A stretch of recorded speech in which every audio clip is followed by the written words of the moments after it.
क्या हम लोग आ गए सब कोई? चलो जी देखो, हम लोग के पास एक सॉलिड स्फीयर है जो चार्ज सॉलिड स्फीयर है, तो ऑब्वियसली ये इंसुलेटर होगा। अभी बात हो चुकी है इंसुलेटर।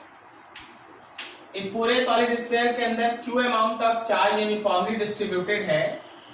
तो जो चार्ज का डेंसिटी है charge per unit volume Q by 4/3 pi R cube है। अब हम लोग इस सॉलिड स्फीयर में 3 पॉइंट सपोज करेंगे, P1, P2 और P3। P1 एक ऐसा पॉइंट होगा जो इसके सरफेस से बाहर लाई करेगा, कहने का मतलब है कि small r is greater than capital R। P2 एक ऐसा पॉइंट होगा जो कि इसके सरफेस पे लाई करेगा, so small r is equals to R। और P3 एक ऐसा पॉइंट होगा जो सरफेस के अंदर लाई करेगा, small r is less than capital R। तो हम लोग को इन तीनों पॉइंट्स पे P1, P2 और P3 इन तीनों पॉइंट्स पे इलेक्ट्रिक फील्ड इंटेंसिटी का कैलकुलेशन करना है by using that Gauss's theorem. So first of all, for point outside the surface, मतलब small r is greater than capital R। अगर आपका पॉइंट सरफेस के बाहर है, सी दैट फिगर, मान लीजिए इसके अंदर आपका क्यू चार्ज डिस्ट्रीब्यूटेड और आपका पॉइंट P1 कहीं यहां है, small r greater than capital R। तो ये रहा आपका Gaussian surface, this is your spherical Gaussian surface. अब देखो, जो हम लोग सीख रखे थे वो ऐसा था कि हाँ भाई यहाँ पे कोई एक छोटा सा एरिया सपोज करेंगे और इस पॉजिटिव चार्ज से जो इलेक्ट्रिक फील्ड इंटेंसिटी निकलेगा और एरिया वेक्टर दोनों एक डायरेक्शन में। तो जैसे ही आप इस गॉसियन सरफेस के ऊपर, जिसका रेडियस स्मॉल r है, जैसे ही आप इसके ऊपर गॉसियन थ्योरम लगाएं, applying Gaussian theorem, so flux will be equals to q enclosed by epsilon naught। flux का मतलब है E dot dA over closed surface is q enclosed by epsilon naught। तो E dot dA में से E बाहर, integration केवल dA का q by epsilon naught। q enclosed को q लिख दिए, क्योंकि देख इसका जो भी चार्ज q है वो पूरा का पूरा इस गॉसियन सरफेस के अंदर है। सो Q by epsilon। आप जरा सोच के बताओ, खुद से सोचो, इस स्फेरिकल गॉसियन सरफेस पे अगर हम लोग सरफेस के एरिया का इंटीग्रेशन करेंगे क्लोज्डली तो कितना आएगा? बोलो बोलो, इसका वैल्यू पूछ रहे हैं इसका। अरे भाई, पूरा का पूरा सरफेस एरिया आएगा 4 पाई आर स्क्वायर। जब आप पूरे के पूरे स्फेरिकल शेल के सरफेस का एरिया निकालेगा तो सरफेस एरिया आएगा 4 pi r square. So E will be equals to 1/4 pi epsilon not Q by R square. एकदम वैसा ही जैसा कि शेल के केस में आया था, 1/4 pi epsilon not Q by R square, जैसा शेल के केस में आया था। दूसरा पॉइंट देखो,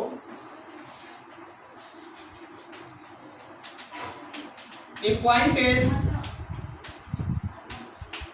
ऑन द सरफेस। अगर तुम्हारा पॉइंट सरफेस के ऊपर है जहां स्मॉल r और कैपिटल R दोनों बराबर है, तो ऐसे केस में there E is 1/4 pi epsilon not Q by R square.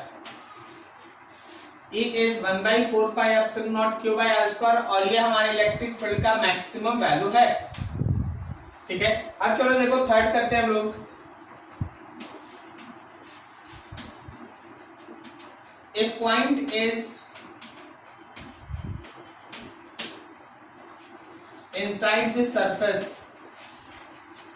अगर पॉइंट सरफेस के अंदर है, like that, a point is inside the surface, अगर पॉइंट सरफेस के अंदर है, ठीक है, तो वैसे केस में आप जरा इस फिगर को एक बार एनालाइज करें भाई सबको साथ में। इसका अपना रेडियस कैपिटल R, आज ही चलो इस पे चार्ज क्यू ऐसे डिस्ट्रीब्यूटेड है,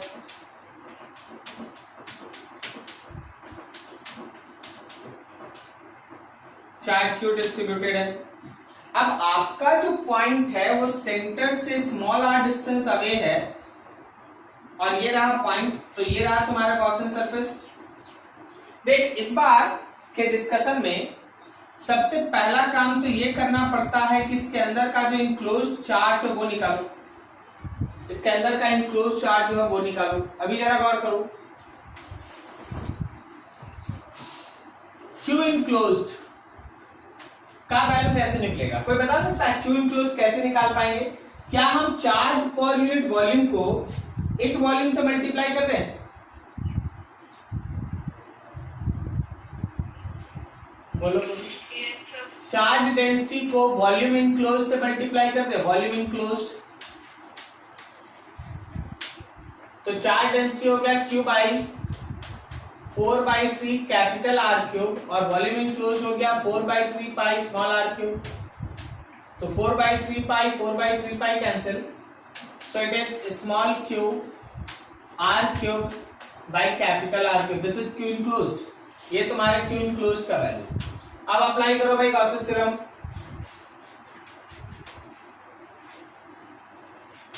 applying Gauss's theorem, so flux will be equals to q enclosed by epsilon naught। आप यहाँ पे लिखिए E dot dA q enclosed by epsilon naught। E dot dA में से E बाहर, इंटीग्रेशन ऑफ dA इस q enclosed by epsilon naught। अब थोड़ा एक दो बात पूछ ले, थोड़ा जगह का मैं सोच के बता देना। क्या E dot dA में से dA वाले का जो क्लोज सरफेस पे इंटीग्रेशन होगा वो इस स्मॉल आर रेडियस के स्फीयर का सरफेस एरिया होगा? 4πr²। क्यू इनक्लोज आप ऊपर निकाल बैठे हैं, Q into small r cube divided by capital R cube and epsilon naught. तो जरा बात करना, ये हमारे r² के साथ ये r क्यूब कैंसिल, तो आपके पास E का वैल्यू आया Q into small r 4πr³ and epsilon naught. 4πr³ and epsilon. हम इसको थोड़ा एडजस्ट कर दें, हम आपको इसको दो तीन फॉर्म में लिखते हैं। 1/4π epsilon not Q into small r by r³। एक फॉर्मूला तो ये याद रखो तुम, और दूसरा तुम क्या करो, देखो जरा समझो। क्या हम इसी E को लिख सकते हैं Q divided by 4/3πr³ into 3 epsilon naught और ऊपर r। देखो तो सेम फॉर्मूला है ना, 3 कट जाएगा, ये वाला आ जाएगा। लेकिन Q बाई 4/3πr³ को रो लिख सकते हैं डेंसिटी। तो एक बहुत इंपॉर्टेंट फॉर्मूला है rho into small r by 3 epsilon not. Very very important.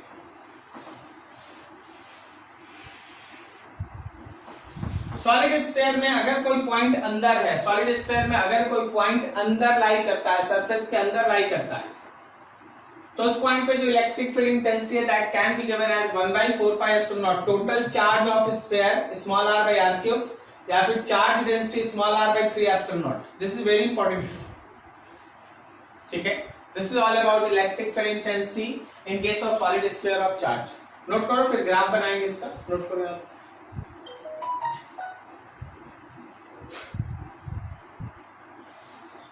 इस पूरे सॉलिड स्फीयर में आप फिर से इस पूरे रीजन को 3 पार्ट में डिवाइड करेंगे। एक और small r is equal to 0, मतलब सेंटर पे आप बात कर रहे हैं। फिर आपका स्मॉल r और कैपिटल R बराबर, मतलब आप सरफेस पे हैं, small r greater than capital R outside the surface. तो आप शायद गौर नहीं किए कि सरफेस पे और सरफेस के बाहर ये है ना सिंपल स्फेरिकल शेल की तरह ही काम कर रहा है। मतलब सरफेस पे मैक्सिमम था, इलेक्ट्रिक फील्ड का वैल्यू जो है वो मैक्सिमम था सरफेस पे, और उसके बाद तो आप देख ही रहे हैं कि 1/r², मतलब यहाँ पर आउटसाइड में 1/r² के साथ इनवर्सली जो चेंजेस हुआ है वो सारा चेंज अंदर है। और अंदर में आप देखिएगा कि electric field intensity small r के साथ डायरेक्टली प्रोपोर्शनल। इसका मतलब ये है कि जब हम लोग सेंटर पे होंगे तो कोई इलेक्ट्रिक फील्ड नहीं, लेकिन जैसे हम लोग सेंटर से सरफेस की तरफ बढ़ेंगे इलेक्ट्रिक फील्ड इंक्रीज करेगा लीनियरली, सीधा straight line, E proportional small. चलिए अब इसी सेक्शन को थोड़ा और आगे बढ़ाते हैं हम लोग, है ना। किसी भी चार्ज शीट के लिए इलेक्ट्रिक फील्ड इंटेंसिटी लिखेंगे।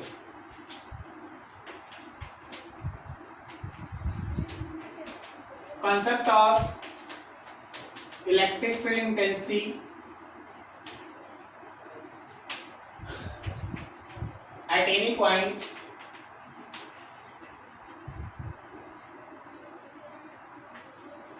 in case of uniform charged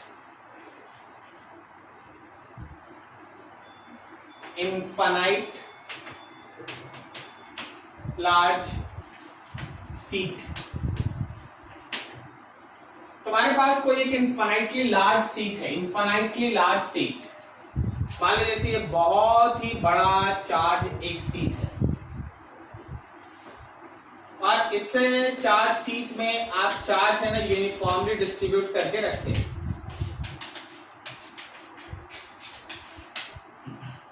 ऐसा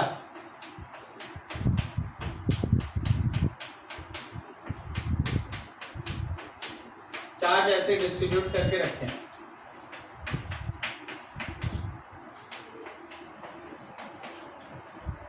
आपका ये जो इन्फिनिटली लार्ज चार्ज सीट है उसका चार्ज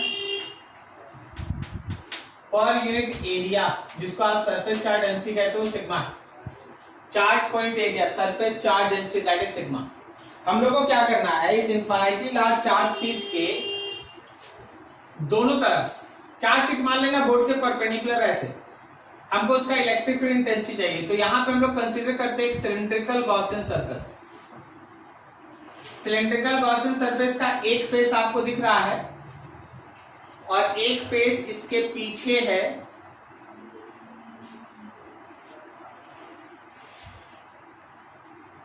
और ये वाला पोर्शन हमारे इस सीट का, ये वाला पोर्शन वो इंक्लोज करके रखा है। क्लियर है? फिगर समझ में आ रहा? मतलब मान लो जैसे एक पेज है बीच में और ये दोनों तरफ का सिलेंडर का पोर्शन, इधर इधर पेज बीच में खड़ा। समझ में आ रहा है क्या? हाँ बोलो जी, क्या बोले? किसी को डाउट था? हाफ मतलब आपका पेज सिलेंडर के बीच से गुजर रहा है। ओके, सिलेंडर के बीच से गुजर रहा है।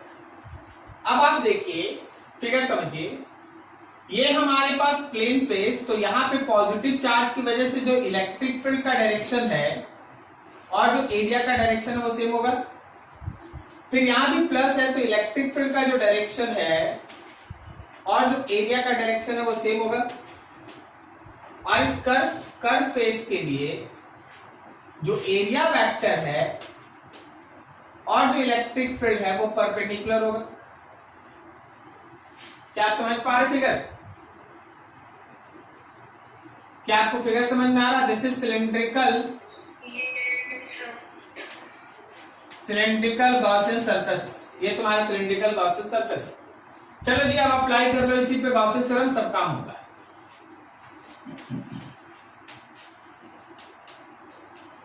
Applying Gaussian theorem, flux will be equals to Q enclosed by epsilon naught. इस फ्लक्स का मतलब हो गया कि E डॉट डीए को हम लोग क्लोज सरफेस पे लिखेंगे, पूरे सिलेंडर पे लिखेंगे, Q enclosed by epsilon naught. E dot DA can be written in 3 parts, plane, plane and curve. तो आपके पास हुआ E dot DA plane, E dot DA फिर से एक प्लेन सरफेस, और E dot DA curve surface. ये तीनों ऐड करेंगे तो लिखेंगे Q enclosed by epsilon naught. बाहर करना, दोनों ही प्लेन सरफेस पे ई फील्ड और एरिया वेक्टर का डायरेक्शन सेम है, सो आप सिंपली ई ए लिख दें, यहां भी ई ए हो जाए। लेकिन कर्व सरफेस पे अगर आप गौर करेंगे तो एरिया वेक्टर और इलेक्ट्रिक फील्ड आपस में 90 बना रहा है, तो बताओ इसका डॉट प्रोडक्ट कितना? 0। इस Q enclosed by epsilon naught, तो यहां पे वैल्यू हो गया 2EA Q enclosed by epsilon naught. अब जरूरत है क्यू इनक्लोज्ड लिखने का, तो जरा गौर करना। Sigma is charge per unit area, sigma is charge per unit area. ठीक है, और ए एरिया ये क्लोज करके रखा है, तो जो यहाँ पे चार्ज इनक्लोज है, जो यहाँ पे क्यू इनक्लोज है, क्या वो charge per unit area into area है?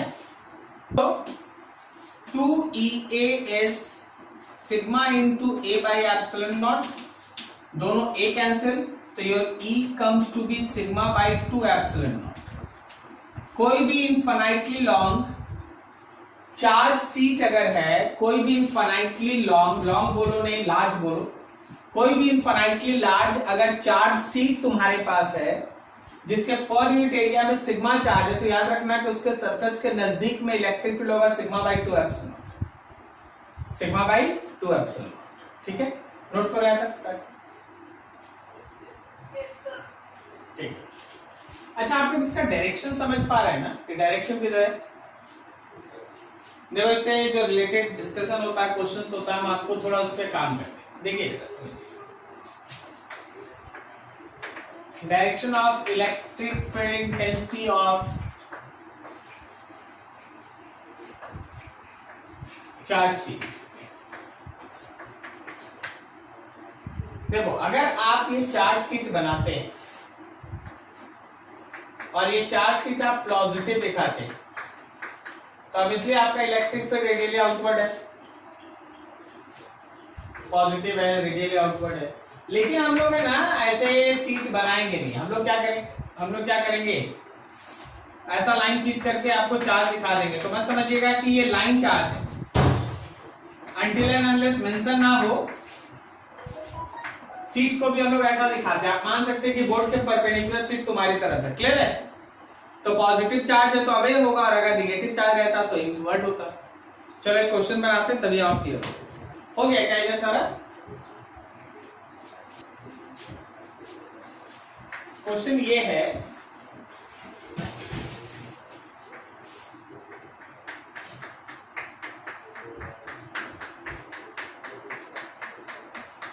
कि आपके पास ये एक सीट है, इसका सरफेस चार्ज डेंसिटी है सिग्मा 1,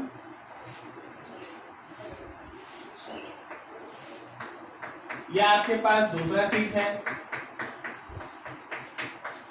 और इसका सरफेस चार्ज डेंसिटी है सिग्मा 2। अब आप इन दोनों सीट को पैरेलली देखेंगे तो ये 3 रीजन में पूरे सराउंडिंग को डिवाइड करता है। 1 है दोनों सीट के लेफ्ट में, 2 है दोनों के बीच में, और 3 है दोनों के राइट में। तुमसे बोला गया कि चलो भाई तीनों जगह नेट इलेक्ट्रिक फील्ड इंटेंसिटी का वैल्यू लिखो। तो देखो हम लोग क्या करते हैं, इसको इजी करने के लिए इस सीट को आप बोर्ड के परपेंडिकुलर मान ले ऐसे, इस सीट को भी आप बोर्ड के परपेंडिकुलर मान ले ऐसे। अब इसका प्लस ये 1 ये 2। अभी देखो यहाँ 1 है, यहाँ 2 है और ये 3 है। तुम जरा सोचना, हम लोग इसको 1 2 ऐसे रोमन में कर लेते हैं, ओके, ताकि थोड़ा क्लियर है। अब देख, ये पॉजिटिव है और ये 1 है, तो क्या इस 1 का फील्ड यहाँ पे लेफ्ट की तरफ होगा, E1? इस 2 का फील्ड भी तो लेफ्ट की तरफ होगा ना, E2? बीच में आओ, 1 का फील्ड राइट की तरफ होगा, E1, और 2 का फील्ड लेफ्ट की तरफ होगा, E2। राइट में बोलो, 1 का फील्ड राइट की तरफ और 2 का भी फील्ड राइट की तरफ होगा। तो एज ए वेक्टर अगर हम लोग E नेट निकालते हैं 1 पे, तो दोनों फील्ड एक तरफ है, आप ऐड कर लें, E1 और E2 दोनों को आप ऐड कर लें। Can we write that sigma 1 by 2 epsilon naught and sigma 2 by 2 epsilon naught. अब यहाँ पे दोनों अपोजिट में है, तो कोई भी बड़ा कोई भी छोटा हो सकता है। मान लो हम लोग 1 को बड़ा ले, तो 1 में से 2 माइनस कर लो यार,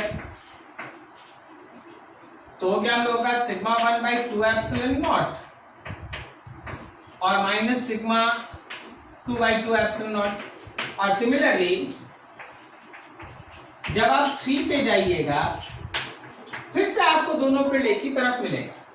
जब आपको दोनों फील्ड एक तरफ मिला तो अगेन इट इज सम, तो आप ऐसे निकाल सकते हैं, कोई दिक्कत तो हुआ नहीं। समझ में आया क्या? चलो भाई। अगला क्वेश्चन तुमको खुद बनाना है। ये एक सीट है और इसका सरफेस डेंसिटी है plus sigma.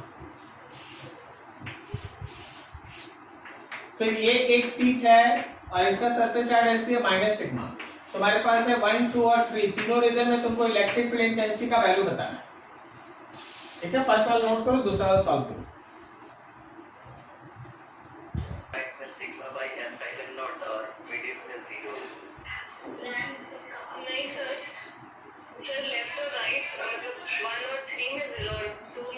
Very good, very good.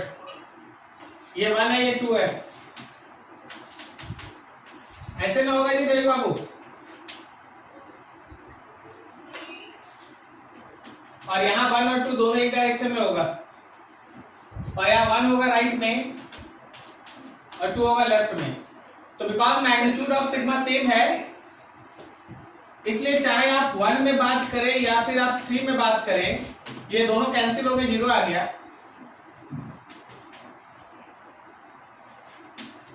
लेकिन 2 में दोनों का सम होगा, sigma by 2 epsilon naught, overall it is sigma by epsilon not. क्या सबका बना? बहुतों का तो गलती हो गया बताया जैसे। चलिए इसी से एक और डेरिवेशन भी निकलता है साथ में, उसको भी यही कर लेते हैं।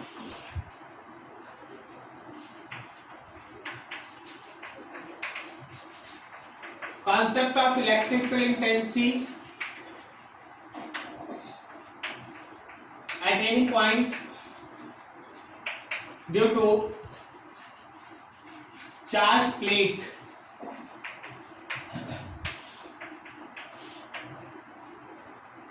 चार्ज प्लेट और चार्ज सीट में वही अंतर है जो तुम्हारे पूरे कॉपी और एक कॉपी के एक पेज में अंतर है। जब आप कॉपी का बात करते हैं तो लेफ्ट फेस, राइट फेस, बीच का पोर्शन और बाहर का पोर्शन होता है, और जब आप एक पेज का बात करते हैं तो केवल बाहर होता है, लेफ्ट में बाहर, राइट में बाहर, अंदर नहीं होता। तो सीट मतलब एक पेज और प्लेट मतलब एक कॉपी का पूरा थिकनेस। तो अब देखिए हुआ क्या, मान लो ये प्लेट का आपको साइड से व्यू दिखाई दे रहा है, आप इसको चार्ज दिए, तो आप जो भी चार्ज दिए ना वो प्लेट पे यूनिफॉर्मली डिस्ट्रीब्यूट हो गया। इधर भी आ गया प्लस सिग्मा और इधर भी आ गया प्लस सिग्मा, प्लस सिग्मा और प्लस सिग्मा। अब आप पूरे रीजन को 3 पार्ट में डिवाइड कर दीजिए, 1 हो गया, 2 हो गया और 3 हो गया। इस फेज को 1 और इसको 2 कह लीजिए। तो जरा बात कीजिए, क्या हम लोगों का 1 का फील्ड इंटेंसिटी लेफ्ट की तरफ है और 2 का भी लेफ्ट की तरफ है? यहां जाओ, 1 का राइट की तरफ है और 2 का भी राइट की तरफ है, लेकिन बीच में जब आओ तो 1 का फील्ड है राइट की तरफ जबकि 2 का फील्ड है लेफ्ट की तरफ। सही है? हाँ, तो जरा गौर करना, अगर हम लोग इलेक्ट्रिक फील्ड इंटेंसिटी इनसाइड बात करते हैं तो इनसाइड में दोनों का फील्ड इंटेंसिटी का डायरेक्शन अपोजिट है। इनसाइड में दोनों का फील्ड इंटेंसिटी का डायरेक्शन अपोजिट है, so they will cancel out each other, sigma by 2 epsilon naught and sigma by 2 epsilon naught, overall it is 0। लेकिन अगर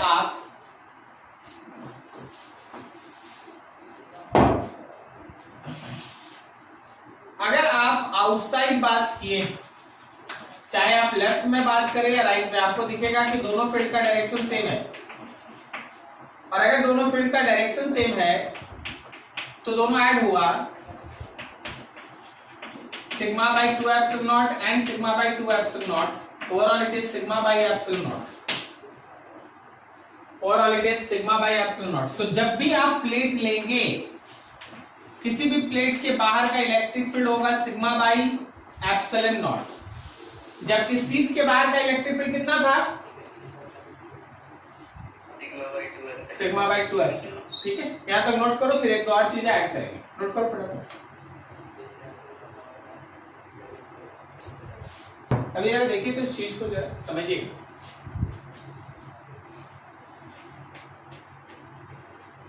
अब आपको एक प्लेट दी है, नाम है इसका प्लेट।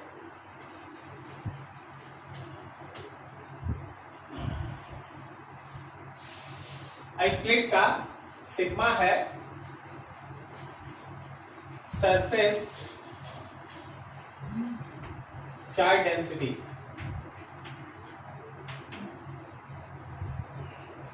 और इस प्लेट के यहां बगल में -q चार्ज रखा है। बोला गया फाइंड फोर्स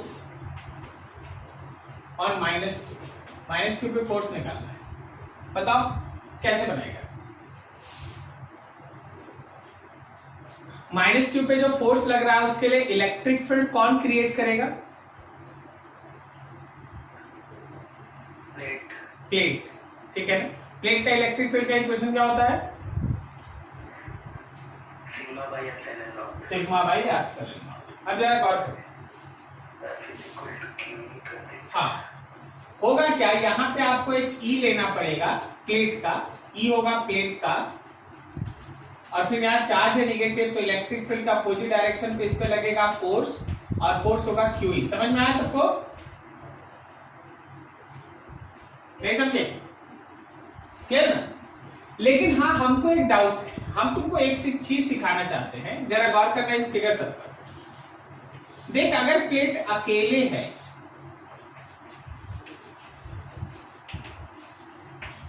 आइसोलेटेड प्लेट अगर है, तो चार्ज इसके दोनों फेसेस पे बना रहेगा।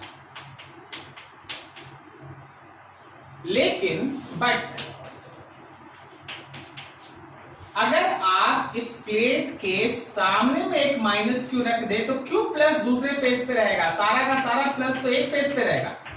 क्या बोलता है?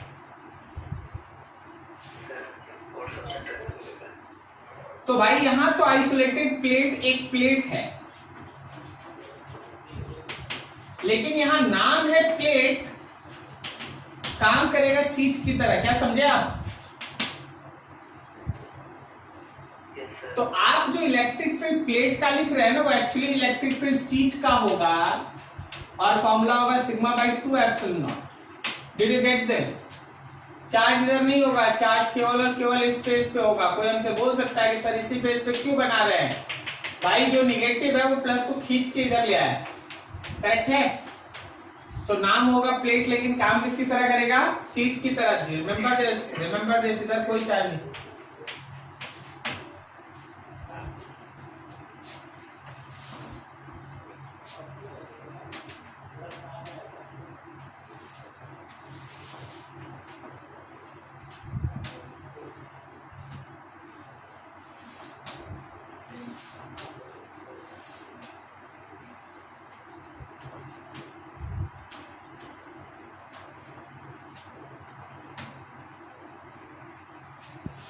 ऐसा यहाँ पे 3 सीट है, ये सीट है 1, यहाँ भी एक सीट है 2, और यहाँ एक सीट है 3। आता एक पॉइंट है P यहाँ पर, यहाँ पे आपको electric field intensity find out करना है। चलिए बनाइए फटाफट।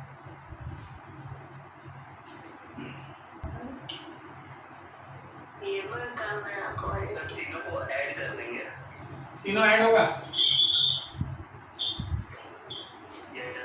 1 का फील्ड ऊपर ना, 2 का भी फील्ड तो ऊपर होगा,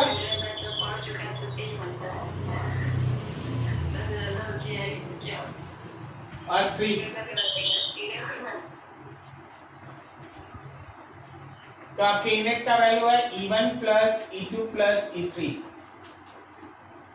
ठीक है, तो बताओ यहाँ पे सीट बोल दिए थे, तो आपका वैल्यू हो गया 2 sigma by 2 epsilon naught plus sigma by 2 epsilon naught, और plus 3 sigma by 2 epsilon naught. सबको ऐड कर दीजिए तो आएगा।